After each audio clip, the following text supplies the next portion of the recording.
تو مسلمانوں کے دھرم کے بورڈ میں آپ کیسے دو غیر مسلم کو ممبر بنانا چاہیں گے؟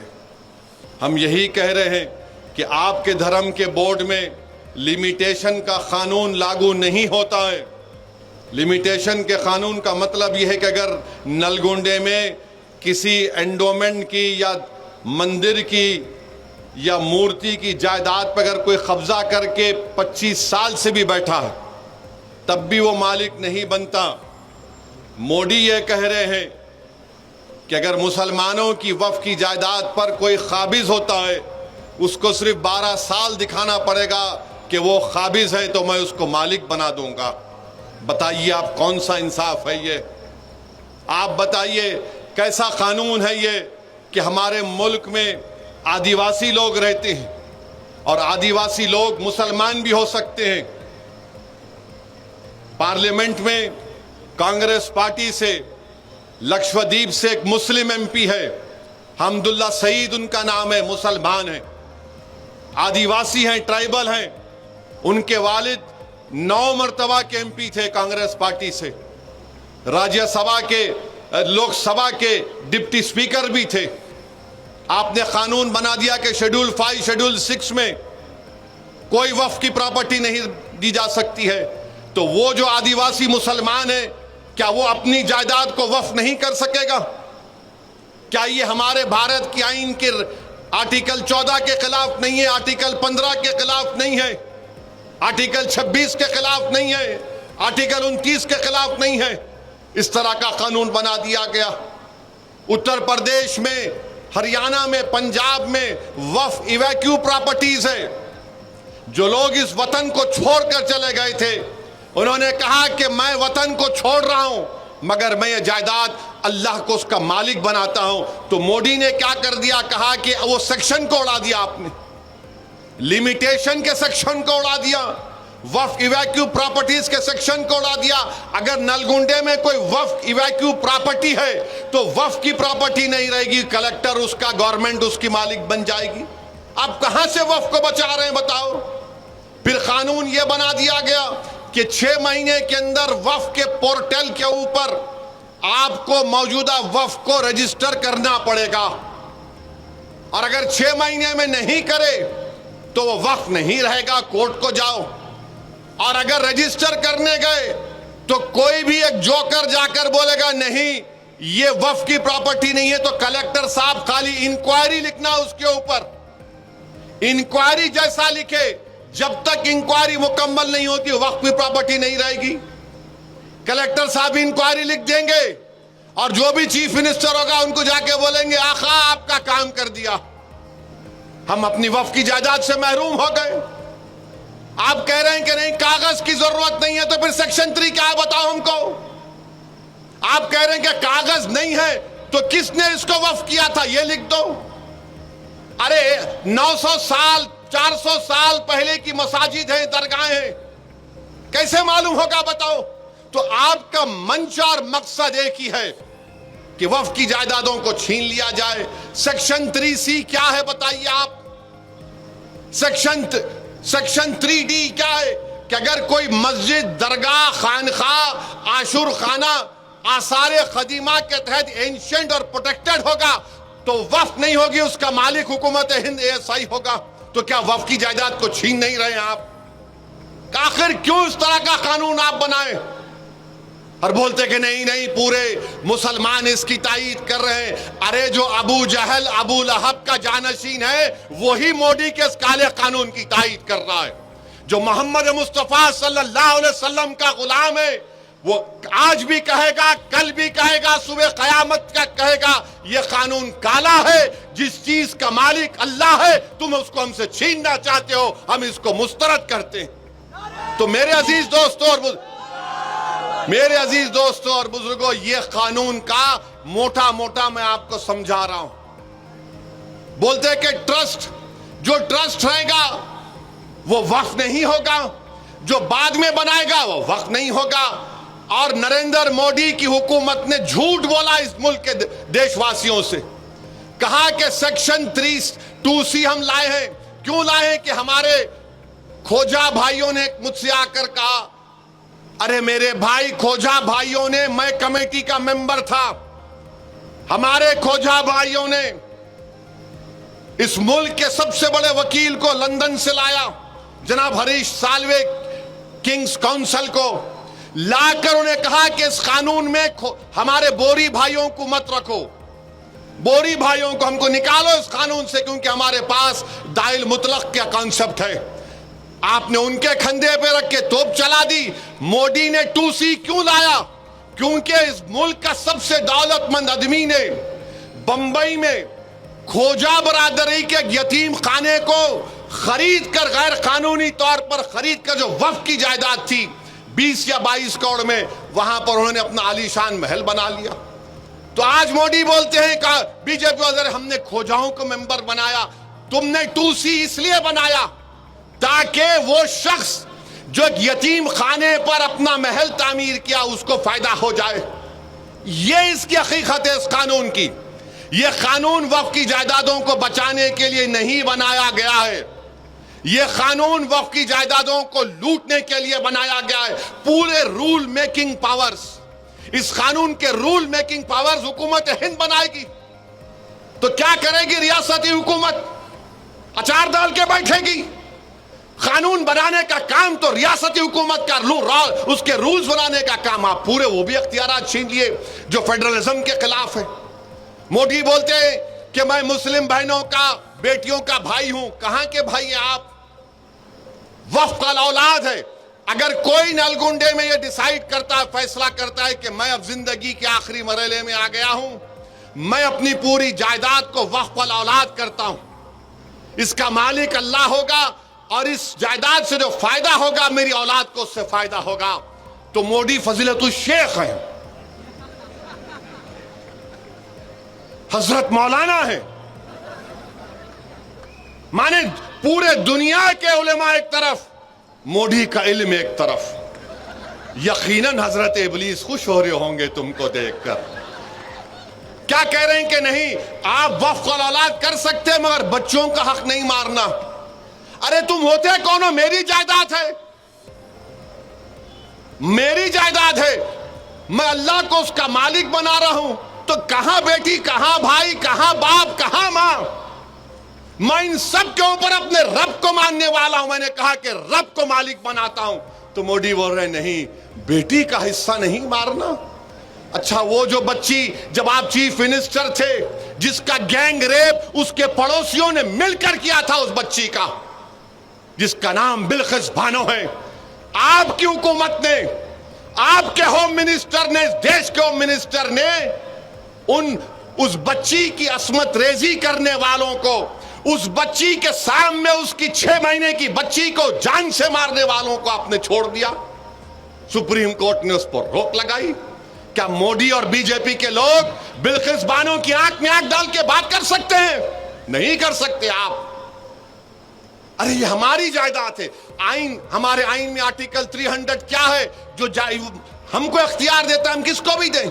ہمارے ہندو بھائی جانتے ہیں اگر ہمارے ہندو بھائیوں کے پاس سیلف ایکوائرڈ پراپرٹی ہوگی تو وہ اپنی کسی بھی، اگر 2 اولاد ہے تو ایک کو پوری جائیداد دے سکتے، یا ان کو بھی نہیں دے کے محلے میں کسی کو دے سکتے ول پاور کے ذریعے۔ تو ول پاور آپ کے پاس، اور ہم اپنی جائیداد کو اللہ کو مالک نہیں بنا سکتے۔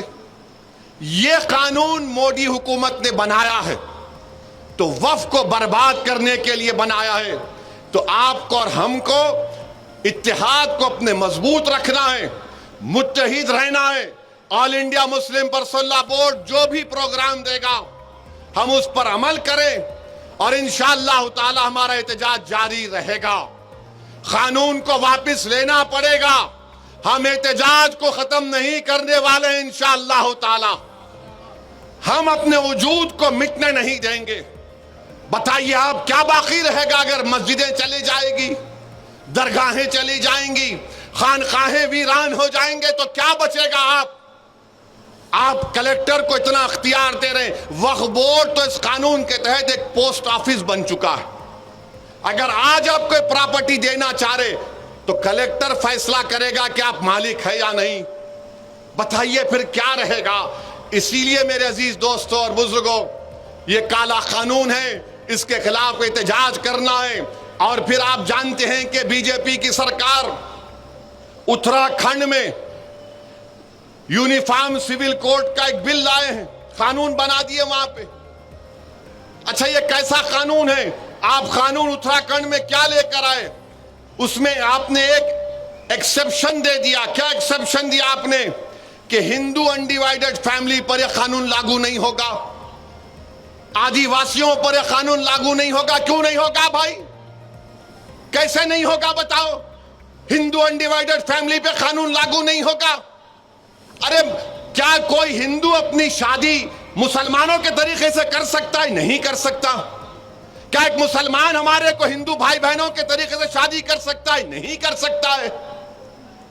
آپ کا قانون کے تحت آپ اپنی زندگی اور اپنی شادی اور اپنی موت کے طریقوں کو اپنائیں گے, اپنی جائیداد کے بٹوارے کو طریقہ اپنائیں گے. میں اپنے طریقے سے مسلمان ہوں, مگر مودی بولتے نہیں. پھر آپ ایکسپشن دیتے ہیں اس میں کہ ہندو انڈیوائیڈڈ فیملی پر اتراکھنڈ میں آپ بتائیے اگر میں طلاق دینا چاہ رہا ہوں تو میں اپنے طریقے سے دوں گا.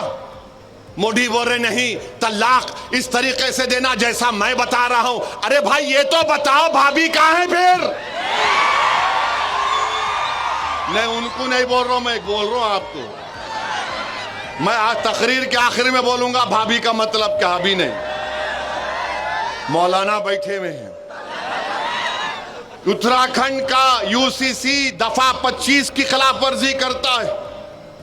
کیا کوئی ہماری شادی ہمارے مذہب سے الگ ہے؟ کیا بتاؤ آپ؟ اچھا کوئی مذہب کے مطابق نہیں کرنا چاہ رہا, جاؤ اسپیشل میرج ایکٹ ہے, اسپیشل میرج ایکٹ ہے. جائیداد آپ اسلامی طریقے سے نہیں دینا چاہ رہے, انڈین سکسیشن ایکٹ ہے, جاؤ. ایڈاپشن کرنا چاہ رہے آپ, جاؤ, ایڈاپشن ایکٹ ہے, یہ سیکولر ایکٹ ہے, اس کو استعمال کرو نا. یو سی سی تو اس ملک میں 3 قانون ہیں, مگر نہیں آپ اس کو چینج کرنا چاہتے ہیں. تو اتراکھنڈ کا یو سی سی آرٹیکل 25 کے کھلی خلاف ورزی کرتا ہے. اچھا آرٹیکل 25 کیا بولتا ہے؟ ہر ایک کو ضمیر کی آزادی ہے, ضمیر کی آزادی. کوئی بولے گا کہ نہیں میں شادی نہیں کر کے, ہم بالغ ہیں, ہم عورت اور مرد ہیں, ہمارا ضمیر ہم کو کہتا ہے ہم شادی نہیں کریں گے, قانون اجازت دیتا ہے. میرا ضمیر یہ بولتا ہے کہ تم کسی غیر محرم کو ہاتھ بھی نہیں لگا سکتے جب تک تم نکاح نہیں کرتے, یہ ہمارا ضمیر ہے. تو ضمیر کا ایک ہو سکتا ہے کسی کا؟ بتائیے آپ. نہیں ہو سکتا ہے. تو یہ انہوں نے یہ کر دیا. آرٹیکل 14 کا وائلیشن ہے کہ صرف انڈیوائیڈڈ ہندو فیملی پر اور آدیواسیوں پر لاگو نہیں ہوگا. تو میرے عزیز دوستوں اور بزرگوں, اسی اتراکھنڈ میں 170 مدرسوں کو سیل کر دیا گیا. کیوں سیل کیا گیا؟ کہ ان کے پاس رجسٹریشن نہیں ہے. اور آپ کو جان کر تکلیف ہوگی کہ مدرسوں کو اسٹیبلش کرنا آئین کے دفعہ 30 کے تحت right to establish and administer کی بات کرتا ہے. پھر اتر پردیش میں 350 مذہبی مقامات کو, جس میں مدرسے ہیں, مسجدیں ہیں, مزار, عیدگاہیں, ان کی نشاندہی کر دی گئی اور سیلنگ کر دیا گیا یا پھر اس کو ڈیمولیشن کر دیا جائے گا. مئی 10 اور 11 کو 104 مدرسوں کو, ایک مسجد کو, عیدگاہوں کو یہ کہہ کر توڑ دیا گیا کہ یہ پبلک اور کسی کی ذاتی زمین پر شراوستی میں بنائی گئی ہے. تو میرے عزیز دوستوں اور بزرگوں, یہ حالات ہیں. اور پھر گجرات میں بی جے پی 1998 سے پاور میں ہے, 25 سال سے پاور میں. احمد آباد میں, دانی لمڈا میں, چندولا, ایک وہاں پر ایک تالاب ہے, 30-40 سال سے غریب لوگ رہتے ہیں, مسلمان اور ہندو مل کر. آپ کو جان کر تکلیف ہوگی کہ 4000 سے لے کر 8000 جھوپڑیاں اور گھروں کو توڑ دیا گیا. 4000 سے 8000 جھوپڑی اور گھروں کو توڑ دیا گیا. اور کیا کہا گیا کہ یہاں پر سے بنگلہ دیشی نکلے ہیں. ارے بھائی 25 سال سے آپ حکومت کر رہے ہیں, آپ نے 1900-2000 لوگوں کو وہاں سے پولیس نے اٹھایا, 90% لوگوں کو آپ نے چھوڑ دیا کہ بھارت کے ناگرک ہے. مگر آپ نے 4000, میڈیا کے رپورٹس ہے, 4000 سے لے کر 8000 کے درمیان جھوپڑی اور گھروں کو توڑ دیا. بتائیے کہاں جائیں گے یہ غریب؟ اس دیش میں غریبوں کا کیا ہوگا؟ کیا غریب اگر مسلمان ہے، ہندو ہے، دلت ہے، بیکورڈ کلاس ہے، آج وہ دلت روڈ پر ہے؟ بنگلہ دیشی کیا کرنا ہے؟ اچھا اگر بنگلہ دیشی ہے تو فارنرز ٹریبیونل کیوں ہے؟ 25 سال سے اب حکومت میں ہے، میں پڑھ پڑھ کر تکلیف ہوتی ہے کہ ان پر کیا گزر رہی ہوگی۔ بہرحال میرے عزیز دوستوں اور بزرگوں، کیونکہ ہم کو صدر آل انڈیا مسلم پرسنل لا بورڈ کو بھی سننا ہے، میں آخر میں صرف آپ سے یہ بھی کہوں گا کہ آپ متحد رہیے، یقیناً اپنے اپنے مسلک پر رہیے، مگر یاد رکھیے نفاق، اور اگر نفاق کوئی پیدا کرنا چاہتا ہے تو ان سے ہوشیار رہیے۔ مجھے معلوم ہوا کہ نلگنڈے میں بعض لوگ یہ امید کر رہے تھے کہ بارش ہوگی تو جلسہ نہیں ہوگا۔ پیارے، بارش نہیں ہوئی ہے، اب جو عوام دیکھ لی، اب تم پہ جب بارش ہوں گی عوام کی تو ذرا تیار رہنا وہ بارش کے لیے بھی۔ میرے عزیز دوستوں اور بزرگوں، اپنی مسجدوں کی حفاظت کریے، مسجدوں کو آباد رکھو، اپنے خانقاہوں کو آباد رکھو، اپنے درگاہوں کو بچاؤ، عبادت گاہوں کو بچائیے، اور یاد رکھیے کہ غزہ میں پچھلے 2.5-3 مہینے سے کوئی کھانا غزہ کے فلسطینیوں کے پاس نہیں ہے۔ 4,80,000 لوگ بھوکے ہیں، جس میں 70,000 بچے ہیں اور 17,000 ہماری بیٹیاں ہیں۔ کوئی کھانا نہیں ہے ان کے پاس۔ واہ رے تہذیبی دنیا، واہ یہ مغربی دنیا جو ساری دنیا کو درس دیتی ہے ہیومن رائٹس کا۔ ارے تم نے ان غزہ کے فلسطینیوں پر جو ظلم کا پہاڑ ڈھایا ہے، کبھی تاریخ تم کو معاف نہیں کرے گی، اور ہم کو یقین ہے، ہمارا ایمان، ہمارا وجدان پکار پکار کر کہہ رہا ہے اللہ رزاق ہے، اللہ جبار ہے، اللہ ستار ہے، اللہ غفار ہے، اللہ لطیف ہے۔ انشاءاللہ تعالی اللہ انہی کو غالب کرے گا، انشاءاللہ تعالی اللہ انہی کو غالب کرے گا۔ جو لوگ آج معصوم بچے رو رو کر مر رہے ہیں، جو ہماری بیٹیاں راتوں میں رو رو کر تڑپ رہی ہیں کھانے کے لیے، اللہ سے ہماری دعا ہے کہ پروردگار آپ ان پر آسمانوں سے رحم فرما دیجیے۔ میرے عزیز دوستوں اور بزرگوں، اور آخر میں نے کہا تھا کہ بھابھی کے بارے میں بولوں گا۔ حضرت معافی چاہتا ہوں، ذرا بازو جا رہا ہوں۔ ابھی ہمارے بھوپال کے ہمارے ایم ایل اے صاحب، میرے چھوٹے بھائی نے خط لکھے، اور خط میں کہا کہ اویسی صاحب آپ حکومت کے ڈیلیگیشن میں جا رہے ہیں ہمارے مدھیہ پردیش میں، وہاں کے ایک وزیر نے ہمارے بھارتی فوج کی ایک بے باک ہماری بیٹی کے تعلق سے کوئی اناپ شناپ بک دیا۔ آپ ذرا پوچھ لیجئے گورنمنٹ سے، کیونکہ اگر آپ ان ممالک میں جائیں گے تو آپ سے سوال ہوگا۔ پہلے تو میں کہنا چاہ رہا ہوں کہ دنیا میں کوئی ایسا مائکا لال پیدا نہیں ہوا ہے جس کے سوال کا جواب اللہ اس کے رسول کے صدقے میں اویسی نہ دے، تو میں جواب دے سکتا ہوں۔ دوسرا یہ، آپ کے پارٹی کے بھی لوگ جا رہے نا، ہم سے ہی پوچھ رہے، اور کوئی بول رہے نہیں آپ کے ساتھ وہ بی جے پی کا ایم پی ہے، آپ اس کے ساتھ کیوں جا رہے؟ تو کیا پارلیمنٹ میں ہم نہیں بیٹھنا ان کے ساتھ؟ آپ ووٹ ڈالے تو میرے بھائی میرا حال ایسا ہو گیا کہ غریب کی جورو سب کی بھابھی بنی ہوئی ہے۔ اب بولتے نا غریب کی جورو سب کی بھابھی، ایسا لگتا ہے ان کو بولو، ارے کہ میں ہوں، دکھ گیا تمہارے کو، پورے ہیں نا اس میں، مگر الحمدللہ ان کو اس لیے بولتے کہ ان کو معلوم کہ ہاں یہ بے باک طریقے سے بولتا ہے، دل سے مانتے ہیں مگر زبان سے اقرار نہیں کرتے، الگ بات ہے۔ دل سے مانتے ہیں کہ ہاں یہ بے باک طریقے سے بول رہا ہے۔ بہرحال ہم حکومت سے مطالبہ کرتے کہ آپ کو اس کالے قانون کو واپس لینا ہے، اور 25 تاریخ کے دن آپ کو کیا ہے انسانی زنجیر، ہیومن چین ایسا پکڑ کے ٹھہرنا، کٹ ایسا ٹائٹ پکڑ کے پورے ٹھہر جانا، بزرگ بڑے بچے۔ اگر گھر میں ہماری بیٹی بھابھی بولی ہاں بولتا ان کو بھی لا لینا، چھوڑنا نہیں دوسروں کی طرح، نہ دوسرے کر دیے مگر آپ نہیں کرنا۔ یہ وقف کا معاملہ ہے، متحدہ طور پر اپنے اس احتجاج میں شامل ہوئیے اور اس کو کامیاب کریے. وآخر دعوانا الحمدللہ رب العالمین.